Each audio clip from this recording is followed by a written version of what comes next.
A little over 8 years ago, the Red Sox acquired Chris Sale from the White Sox. Well, today, history has repeated itself. Welcome into an emergency edition of Fantasy Baseball today on Wednesday, December 11th. I am Frank Stampfl, joined by Chris Towers.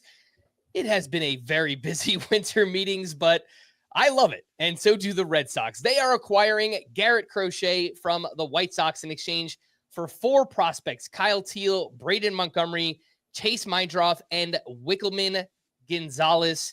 Let's start with Crochet, Chris, because he was probably the biggest breakout pitcher in baseball this season among pitchers with 140 innings. Crochet was first in K-minus walk rate, first in swinging strike rate, and 4th in expected ERA. The biggest question, and we've had this all along, is how will Crochet's arm hold up going from 25 total innings last year all the way up to 146 this past season? Your thoughts on that and the trade? I mean, it's not just going from 25 innings to 146 innings. It's going from, let's see, he had 54 innings in 2021. He did not pitch in 2022 while recovering from Tommy John surgery. He threw 9 1/3 innings in 2020 between college and the pros. He had 132 innings total in college and about 70 maybe as a professional before last season. So like, it's completely uncharted territory. He didn't really start, like he didn't pitch a starter's workload in the second half of last year as the White Sox, limited him to 4 innings basically every outing. So it's a huge unknown how he's going to bounce back after that innings jump, how he's going to look being asked to throw a starter's workload for a whole season. But there's no doubting the talent is there for Garrett Crochet to win a Cy Young. Frankly, I think that's how high the upside is based on what he showed us in 2024. I know the ERA, especially at 3.58, was a little inflated. You have to remember he was pitching for the worst team in baseball in, for half the season, a very non-competitive way. And that stuff is going to catch up to you, and it's going to make it hard to pitch at your best. So I think you give him a mulligan for how the second half of the season went. And at least on talent, I don't know if there are more than 5 more talented pitchers in baseball right now than Garrett Crochet. So, when we talk about ranking him for the 2025 season, I think you can make a case for him as one of the 10 top pitchers in fantasy. I'm not ranking him that way, to be clear, but I think you can make the case for it. He's more, I think he's 13 for me right now. Let me make sure. 9 for me in my 2025 rankings, right behind Cole Reagans. Mm-hmm.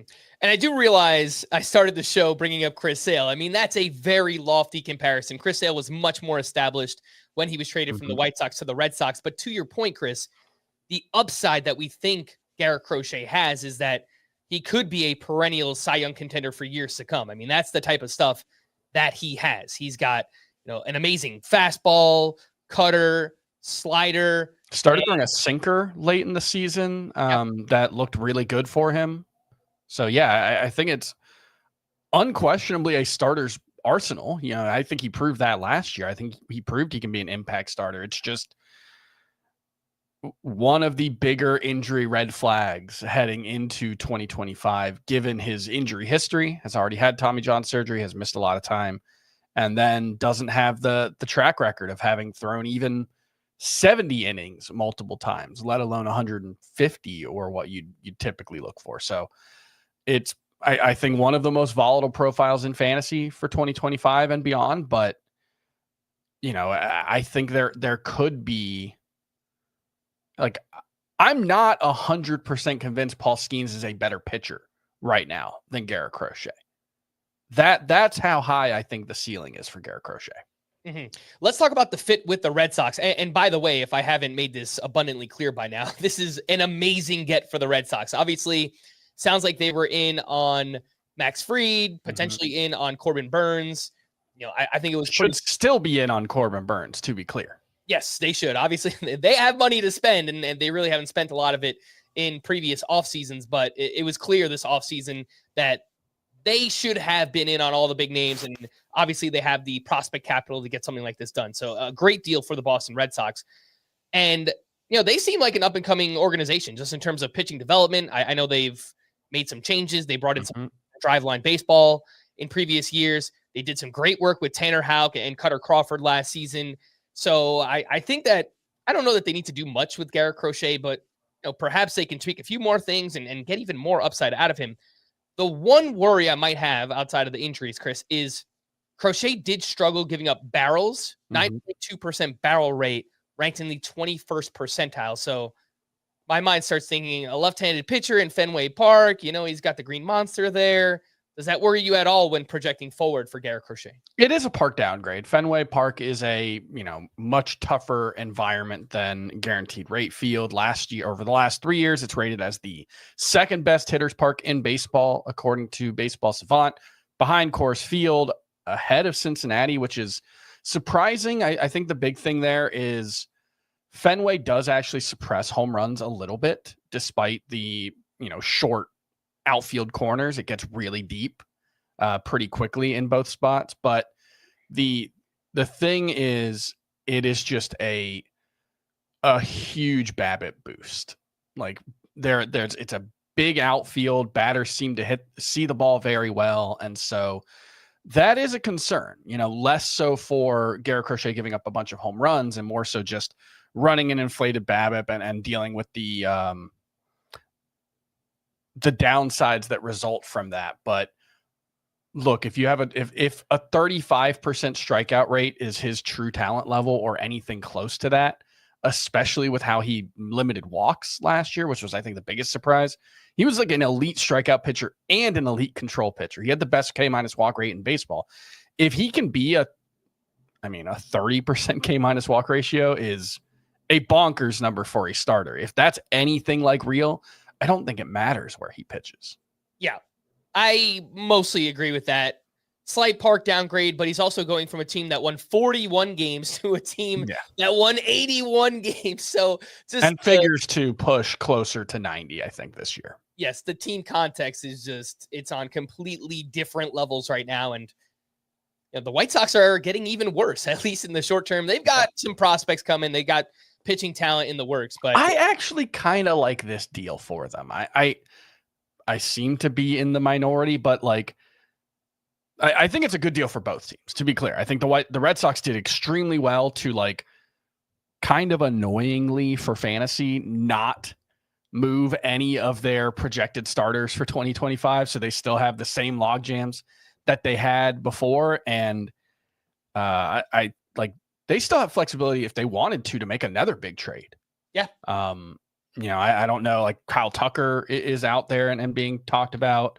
Framber Valdez would actually be a good pickup for them as well if they want to, but they don't have to because they could spend money also. But I think both sides did very well. The White Sox clearly prioritized, we'll get to it, but they prioritized proximity to the majors in all of these guys, I think. And given that, I thought there's a good mixture of floor and upside on this deal for the White Sox. Yeah, we'll talk a little bit more about the return and how things are kind of shaping out for the Red Sox in just a second. I wanted to wrap up just on Garrett Crochet, the cost right now. So the early NFBC ADP, he's going 40th overall as the SP8 off the board. If you look in only December, that's up to pick 35 as the SP5. So we talked about this last month, Chris, where if you wanted to get Garrett Crochet, hop in an early draft because that was the time to do it. He was going closer to 15 at the 55 to 60 range a month and a half ago. Yeah, so the price is all the way up there. You mentioned where you have him in the rankings. Would you be willing to pull the trigger on a late third, early fourth round pick as maybe a top 6, top 7 starting pitcher in Garrett Crochet? So I would guess among pitchers. I'm sorry. I was looking at it. I have Shohei Ohtani. He shows up at pitcher, but he's not actually a top 10 pitcher. So I have Garrett Crochet 8th at starting pitcher, which is a little lower than that ranking. So it depends. I would assume he's going ahead of Chris Sale now. I think I'd rather have Chris Sale, assuming he's healthy in spring training. We don't really know. He dealt with that back injury at the end of last season, but if he's fine, I think I'd rather have Chris Sale, similar upside, but a little more projectable. I would assume he's going ahead of Cole Reagans. I would rather have Cole Reagans. There's a bit of like the mystery box to Garrett Crochet there, but like Cole Reagans already did it. Like he threw 170 innings as an ace last year. Is he going ahead of Corbin Burns? He is going. I would assume he's no. So Yeah, he's ahead of Sale and Gilbert. Are you talking about just December or overall? December. So yes, I believe in December he will be. He is ahead of Corbin Burns. I'd rather have Burns. Obviously, we don't know where he's going to pitch, but I can't imagine he's going to land in Colorado or anywhere that would dramatically change my view of him. So it seems unlikely that I'll draft much Garrett Crochet if he's truly going to be the number 5 SP. It's just there are too many ways for it to go wrong, but the upside is 100% there. Yeah, you have to be a little particular about how you build the rest of your pitching staff. That's exactly right. The 4 starting pitchers in December going ahead of Crochet: Paul Skeens, Tarek Skubal, Zach Wheeler, and Logan Gilbert. So Crochet is going ahead of Burns, Sale, Kirby, DeGrom. Those are the pitchers that are right after Garrett Crochet. I was putting together some preliminary SP rankings yesterday, and I had Crochet at SP5. I had him ahead of Burns. I had him ahead of Chris Sale, and it's incredibly aggressive. I'm still kind of working through my thoughts because I don't want to contradict myself. I have concerns about other injury risks at starting pitcher, but the upside is just so tantalizing with Garrett Crochet. And if you take him, you can still get a Framber Valdez, someone who's projectable in terms of innings, a Bailey Ober, a George Kirby. You can pair him with those guys. The problem is you look at the pitcher rankings, and it's like, if you take Garrett Crochet as your SP1, as a top 5 pitcher, you probably can't take Michael King, right? Similar innings and injury concern for 2025. Probably can't take Yoshinobu Yamamoto. Yeah. You can't take Glass now. You can't take DeGrom. You can't take Tyler Glass now. I don't think you can take Blake Snell. I don't think you can take Strider. So like that is the thing. Hunter Green, probably not. Like it kind of, because one, I think the ceiling is probably still only like 170 innings. And there's a lot of risk in projecting him. It takes you out of kind of a whole class of SP2 and SP3s that you have to be really thoughtful about the way you build the rest of your team if you take Garrett Crochet in a way that I don't quite know if it's worth a late 3rd round pick in a 12-team league, potentially a late 2nd in a 15-team league. That's a little harder to justify for me. All right, let's take a quick break. When we return, we'll talk about the updated rotations for the Red Sox, the White Sox, the Red Sox lineup, the return in this trade. We'll do that all right after this. At CBS Sports Galazzo Network, we're bringing you the game. Madness of Messi arrives! Breaking down the game. This is unlike anything else in the world. And changing the game. Get it all for nil. That means free. Whoa. And all day long! 24/7. Welcome back in, talking through some of the fallout. Garrett Crochet traded over to the Boston Red Sox. Taking a look at the updated Red Sox rotation, Chris, we have Crochet up at the top, Tanner Houck, Brian Bayo, Cutter Crawford, and Richard Fitz, with Lucas Giolito, I guess, on the way, returning some point mid-season, something like that.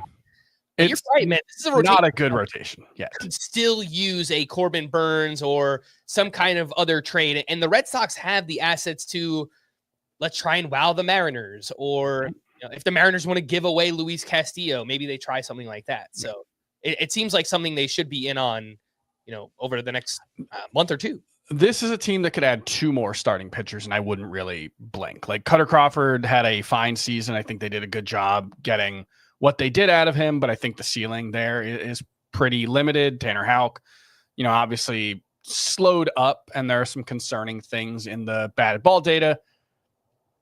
Brian Bayo may just be like a number 5.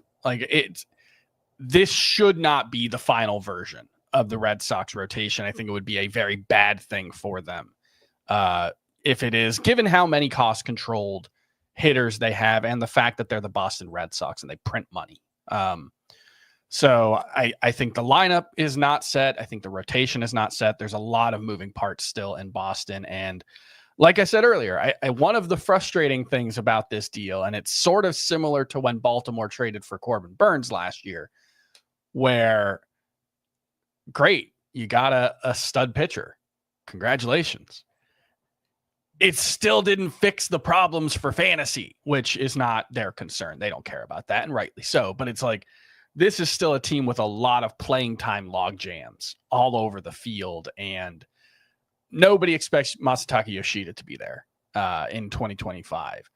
You know, I'd be surprised if David Hamilton was the starting second baseman there. Tristan Casas is still probably on the market. There's still a chance Jarren Duran gets moved, although that would have to be a huge deal. So still a lot of moving parts, still nowhere for Marcelo Meyer, Roman Anthony, or Christian Campbell to play right now as things stand.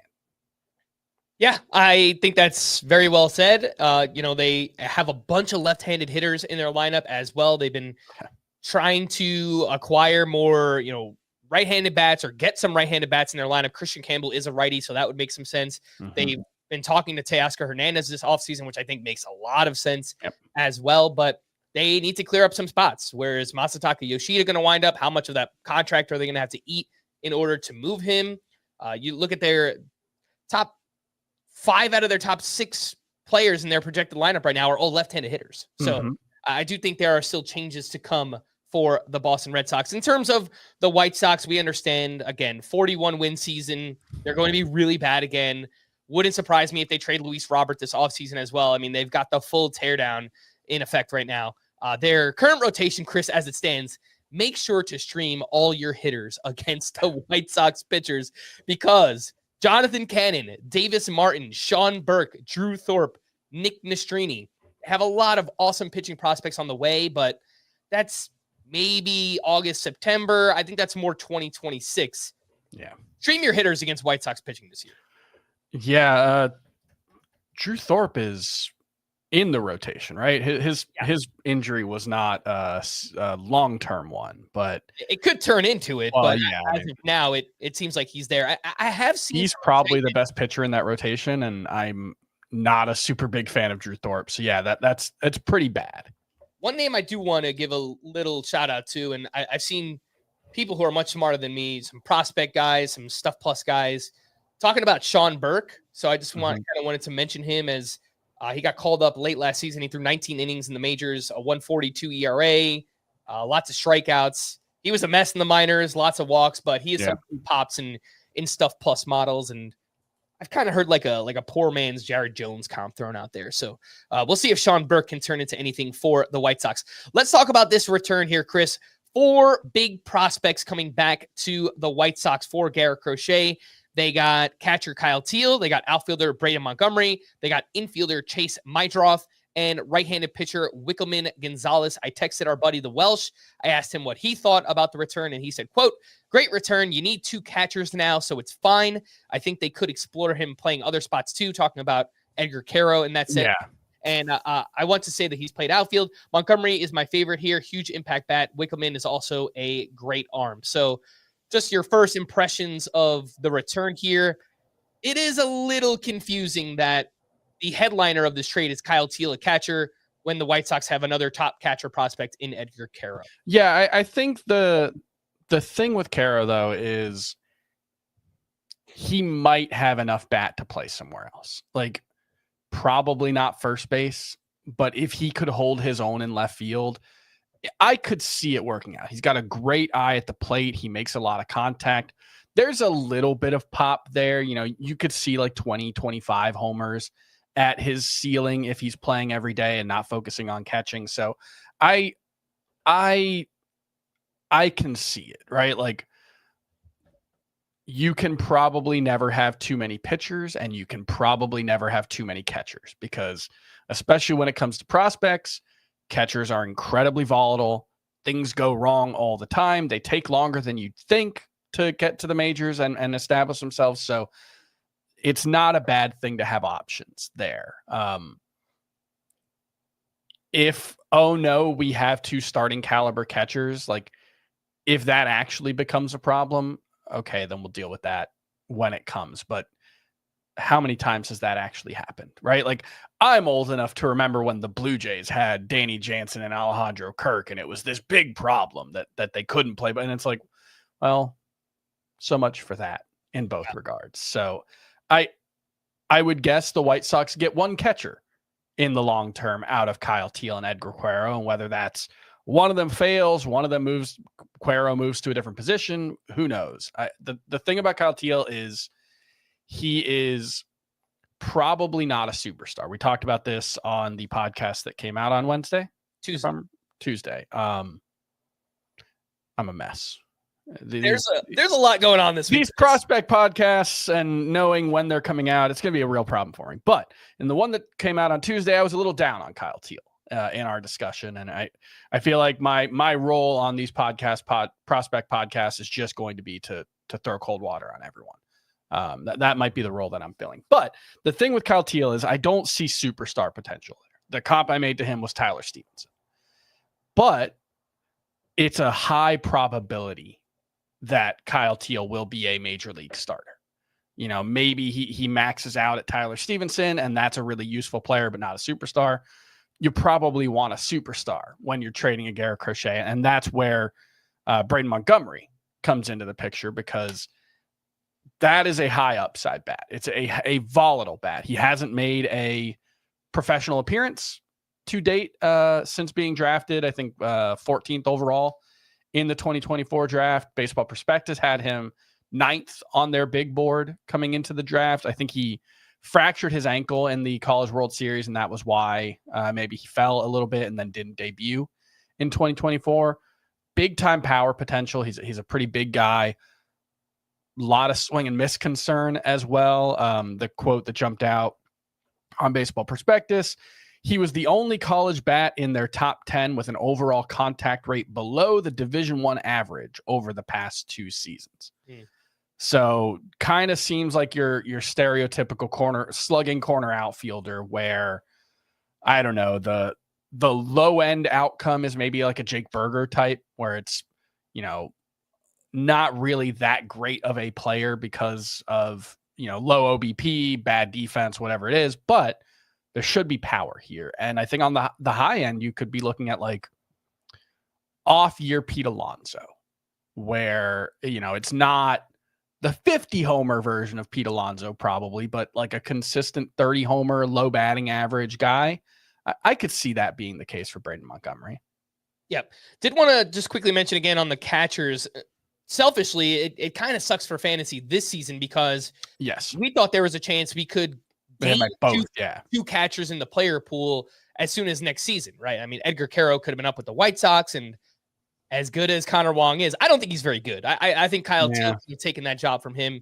But now maybe we only wind up with one, or maybe they're splitting time, and it just kind of becomes a headache for fantasy. So I think you would hope Quero is playing some DH or first base or left. I mean, really, he might be a better hitter than anyone the White Sox might reasonably throw out at any of those spots. So that would be the hope. And look, there's a chance neither of these guys is even up on opening day, Quero and Kyle Teel, because they've both played, I don't know, right around 30 games at AAA. So like, send them both back to Charlotte, I think is where their AAA is. Like, that wouldn't be surprising.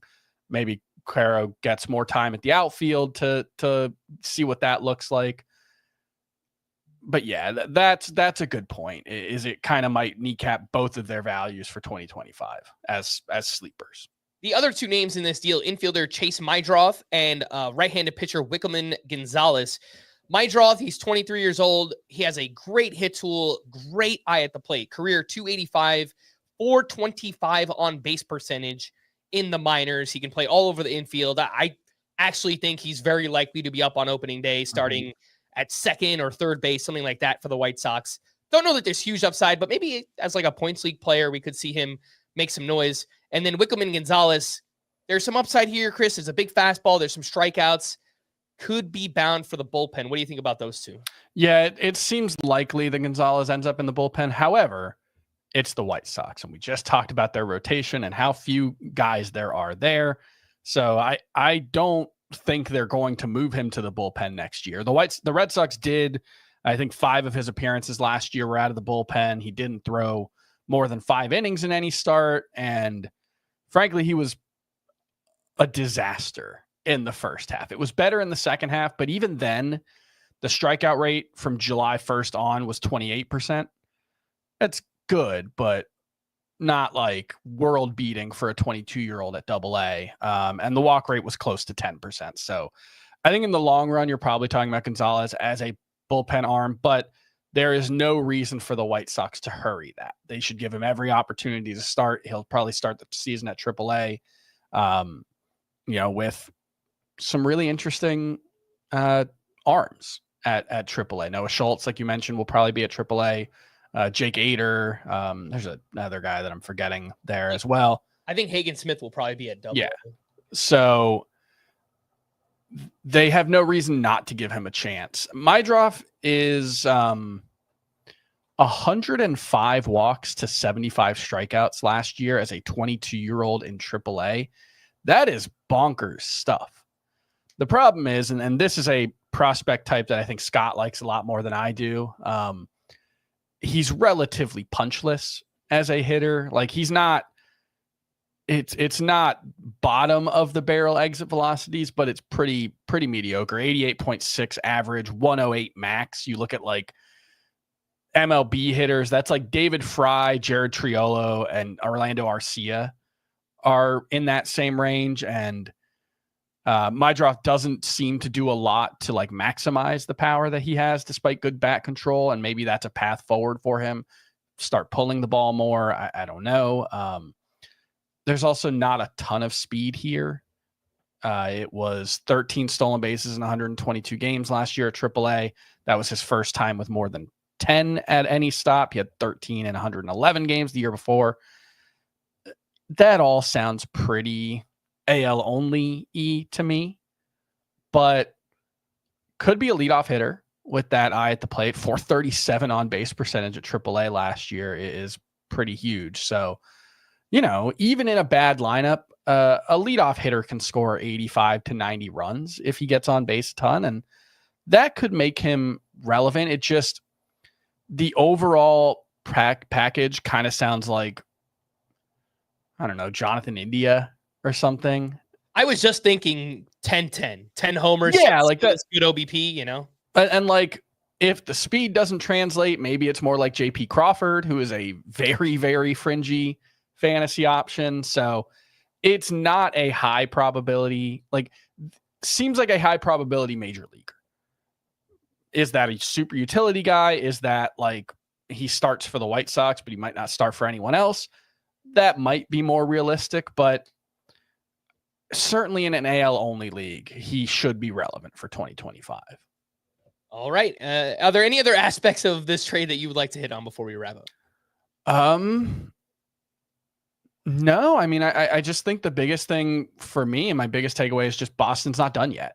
And what the rest of their offseason looked like, like I said, they could absolutely afford to make another big trade for a legitimate star player and still have a lot of good young talent. So it's how willing do they want to be to do that? And how much of a priority is it to open up playing time for Christian Campbell, Roman Anthony, Marcelo Meyer immediately? That remains to be seen. And unfortunately, this trade did not do much to answer any of those questions. So right now, I think we have to project all 3 of their top 3 prospects remaining to open the season at AAA. So a lot to be done in Boston still. All right. Again, blockbuster deal. Garrett Crochet getting traded over to the Red Sox in exchange for 4 prospects. We are going to wrap there. For Chris, I am Frank. Thanks as always for tuning in to Fantasy Baseball today. Please make sure to follow and leave a 5-star rating on Apple or Spotify. And we will be back again tomorrow or maybe sooner. Bye-bye.